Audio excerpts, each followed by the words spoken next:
अथ एकादशो अध्याय बद्ध मुक्त और भक्त जनों के लक्षण। भगवान श्री कृष्ण ने कहा, प्यारे उद्धव, आत्मा बद्ध है या मुक्त, इस प्रकार की व्याख्या या व्यवहार मेरे अधीन रहने वाले सत्व आदि गुणों की उपाधि से ही हो सकती है। वस्तुतः तत्व दृष्टि से नहीं, सभी गुण माया मूलक है, इंद्रजाल है, जादू की खेल की समान है। इसलिए न मेरा मोक्ष है न मेरा बंधन ही है। जैसे स्वप्न बुद्धि का विवर्त है, उसमें बिना हुए ही भासता है, मिथ्या है, वैसे ही शोक मोह सुख दुख शरीर की उत्पत्ति और मृत्यु, यह सब संसार का बखेरा माया के कारण प्रतीत होने पर भी वास्तविक नहीं है।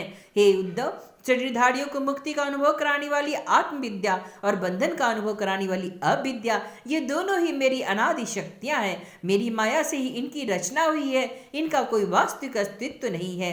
भाई, तुम तो बड़े ही बुद्धिमान हो, विचार करो, जीव तो एक ही है, वह व्यवहार के लिए ही मेरे अंश के रूप में कल्पित हुआ है। वस्तुतः मेरा स्वरूप ही आत्मा है। आत्मज्ञान की से संपन्न होने पर मुझे उसे मुक्त कहते हैं, और आत्मा का ज्ञान न होने पर वह बद्ध है, और यह ज्ञान अनादि से बंधन में भी अनादि कहलाता है। इस प्रकार मुझ एक ही धर्मी में रहने पर भी जो शोक और आनंद रूप विरुद्ध धर्म वाले जान पड़ते हैं, उन बद्ध और मुक्त जीव का भेद मैं बतलाता हूँ। यह भेद दो प्रकार का है, एक तो नित्य मुक्त ईश्वर से जीव का भेद, और दूसरा मुक्त बद्ध जीव का भेद। पहला सुनो, जीव और ईश्वर बद्ध और मुक्त के भेद में भिन्न भिन्न होने पर भी एक ही शरीर में नियंता और नियंत्रित के रूप में स्थित है। ऐसा समझो, शरीर एक वृक्ष है, इसमें हृदय का घोंसला बनाकर जीव और ईश्वर नाम के दो पक्षी रहते हैं। वो दोनों चेतन होने के कारण समान है और कभी न बिछुड़ने वाले सखा है। इसके निवास का कारण केवल लीला ही है। इतनी समानता होने पर भी जीव तो शरीर रूप वृक्ष के फल सुख दुख आदि भोगता है, परंतु ईश्वर उन्हें न भोगकर कर्म फल सुख दुख आदि से असंग उनका साक्षी मात्र रहता है। अभोक्ता होने पर भी ईश्वर की विलक्षणता है कि वह ज्ञान ऐश्वर्य आनंद और सामर्थ्य आदि में भोक्ता जीव से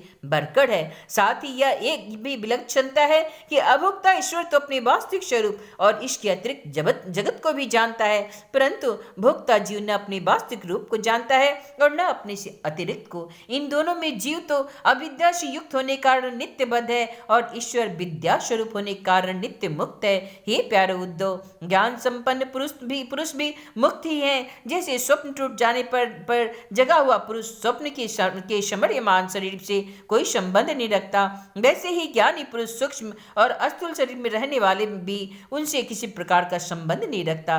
परंतु अज्ञानी पुरुष वास्तव में शरीर से कोई संबंध न रखने पर भी अज्ञान के कारण शरीर में ही स्थित रहता है। जैसे स्वप्न देखने वाला पुरुष स्वप्न देखते समय स्वप्निक शरीर से बंध जाता है। बहरादि में इंद्रिय शब्द स्पर्शादि विषयों को ग्रहण करती है, क्योंकि यह तो नियम ही है कि गुण ही गुण को ग्रहण करते हैं, आत्मा नहीं। इसलिए जिसने अपने निर्विकार आत्मस्वरूप को समझ लिया है, वह उन विषयों के ग्रहण त्याग में किसी प्रकार का भी मान नहीं करता। यह शरीर प्रारब्ध के अधीन है, इससे शारीरिक और मानसिक जितने भी कर्म होते हैं, उन गुणों की प्रेरणा से ही प्रेरित होते हैं। अज्ञानी पुरुष झूठमूठ अपने को उन ग्रहण त्याग आदि कर्मों का कर्ता मान बैठता है, और इसी अभिमान के कारण वह बंध जाता है। हे प्यारे उद्धव, पूर्वोक्त पद्धति से विचार करके विवेकी पुरुष समस्त विषयों से विरक्त रहता है, और सोने बैठने घूमने फिरने नहाने देखने छूने सूंघने खाने और सुनने आदि क्रियाओं से अपने को कर्ता नहीं मानता, बल्कि गुणों को ही कर्ता मानता है। गुण ही सभी कर्मों की कर्ता और भोक्ता है।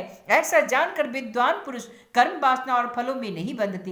वे प्रकृति में रहकर भी वैसे ही असंग रहते हैं, जैसे स्पर्श आदि से आकाश, जल की आर्द्रता आदि से सूर्य और गंध आदि से वायु।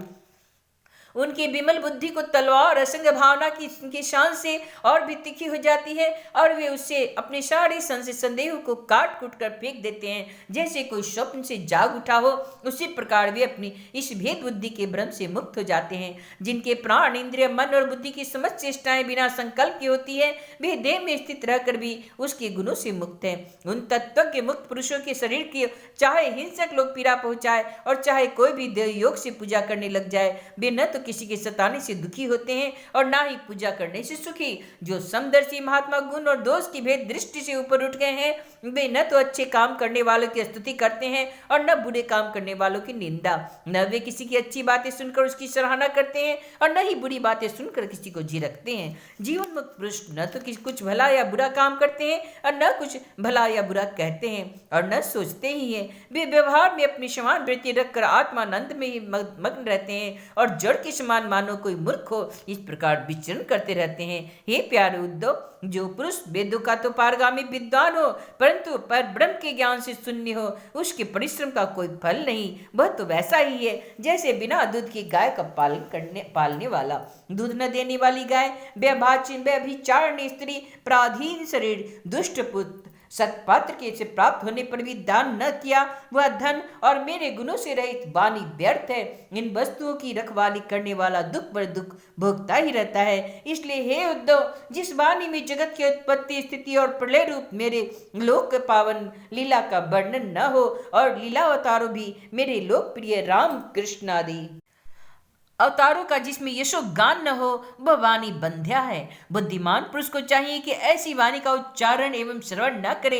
हे प्रिय उद्धव, जैसा कि ऊपर वर्णन किया गया है, आत्म जिज्ञासा और विचार के द्वारा आत्मा में जो अनेकता का भ्रम है उसे दूर कर दे और मुझ सर्वव्यापी परमात्मा में अपना निर्मल मन लगा दे तथा संसार के व्यवहारों से उपराम हो जाए। यदि तुम अपना मन पर ब्रह्म में स्थिर न कर सको तो सारे कर्म निरपेक्ष होकर मेरे लिए ही करो। मेरी कथाएं समस्त लोगों को पवित्र करने वाली एवं कल्याण स्वरूपनी है। श्रद्धा के साथ उन्हें सुनना चाहिए। बार बार मेरे अवतार लीलाओं का गान, स्मरण और अभिनय करना चाहिए। मेरे आश्रित रहकर मेरे ही लिए धर्म, काम और अर्थ का सेवन करना चाहिए। प्रिय उद्धव, जो ऐसा कहता है वह अविनाशी पुरुष के लिए प्रति अनन्य प्रेममय भक्ति प्राप्त हो जाती है। भक्ति की प्राप्ति सत्संग से होती है। जिसे भक्ति प्राप्त होती है वह मेरी उपासना करता है, मेरे सानिध्य का अनुभव करता है। इस प्रकार जब उसका अंतःकरण शुद्ध हो जाता है तब वह संतों के उपदेशों के अनुसार उनके द्वारा बताए हुए मेरे परम पद को, वास्तविक स्वरूप को सहज ही में प्राप्त हो जाता है। उद्धव जी ने पूछा, भगवान, बड़े बड़े संत आपकी कीर्ति का गान करते रहते हैं, अब आप कृपा करके बतलाइए कि आपके विचार से संत पुरुष का क्या लक्षण है? आपके प्रति कैसे भक्ति करनी चाहिए जिससे संत लोग आदर करे? भगवान, आप ही ब्रह्मा आदि श्रेष्ठ देवता, सत्यादि लोक और चराचर जगत की स्वामी है। मैं आपका विनीत प्रेम और शरणागत भक्त हूँ। आप मुझे भक्ति और भक्त का रहस्य बतलाइए। भगवान, मैं जानता हूँ आप प्रकृति से बड़े पुरुषोत्तम एवं चिदाकाश स्वरूप ब्रह्म है, आपसे भिन्न कुछ भी नहीं। फिर भी आपने लीला के लिए स्वेच्छा से ही यह शरीर धारण करके अवतार लिया है। इसलिए वास्तव में आप ही भक्ति और भक्त का रहस्य बतला सकते हैं।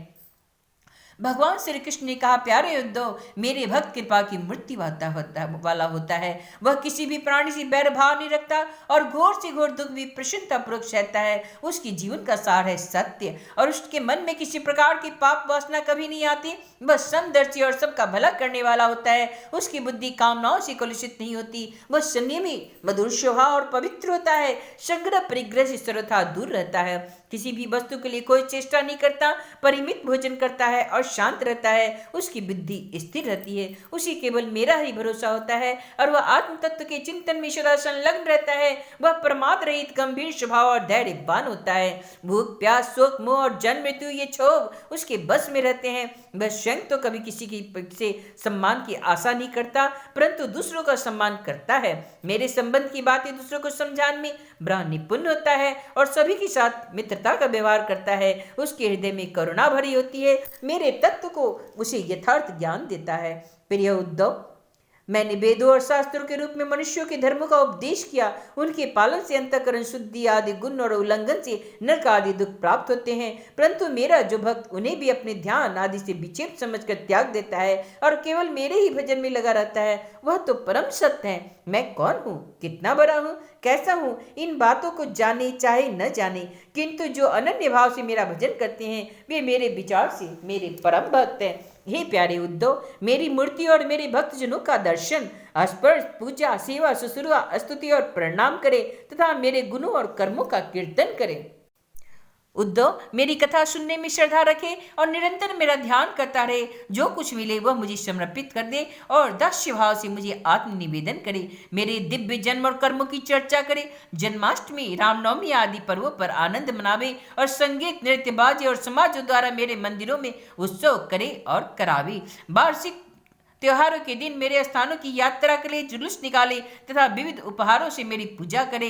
वैदिक अथवा तांत्रिक पद्धति से दीक्षा ग्रहण करे, मेरे व्रतों का पालन करे, मंदिरों में मेरी मूर्तियों की स्थापना में श्रद्धा रखे। यदि यह काम अकेला न कर सके तो औरों के साथ मिलकर उद्योग करे। मेरे लिए पुष्प वाटिका, बगीचे, कीड़ा के स्थान, नगर और मंदिर बनवाए। सेवक की भांति श्रद्धा भक्ति के साथ निष्कपट भाव से ही मेरे मंदिरों की सेवा शुश्रूषा करे। झाड़ू बुहारे, लिपे पोते, छिड़काव करे और तरह तरह के चौक पुरे। अभिमान न करे, दंभ न करे, साथ ही अपने शुभ कर्मों का ढिंढोरा भी न पिटे।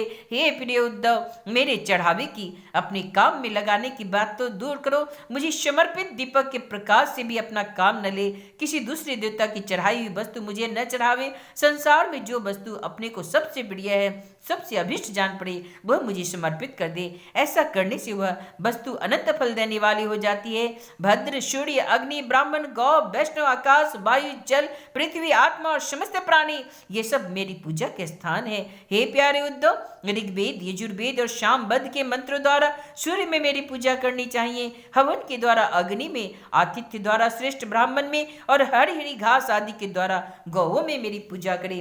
भाई बंधुओं के समान सत्कार के द्वारा वैष्णवों में निरंतर ध्यान में लगे रहने से, हृदयाकाश में मुख्य प्राण समझने से वायु में और जल पुष्प आदि सामग्री द्वारा जल में मेरी आराधना की जाती है।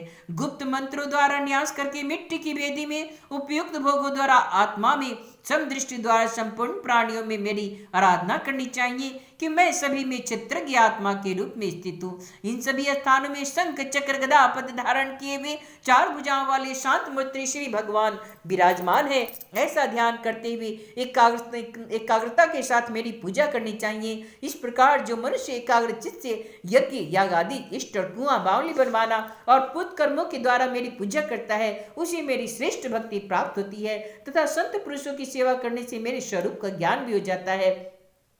हे प्यारे उद्धव, ऐसा मेरा निश्चय है कि सत्संग और भक्ति योग, यह इन दो साधनों का एक ही साथ अनुष्ठान करते रहना चाहिए।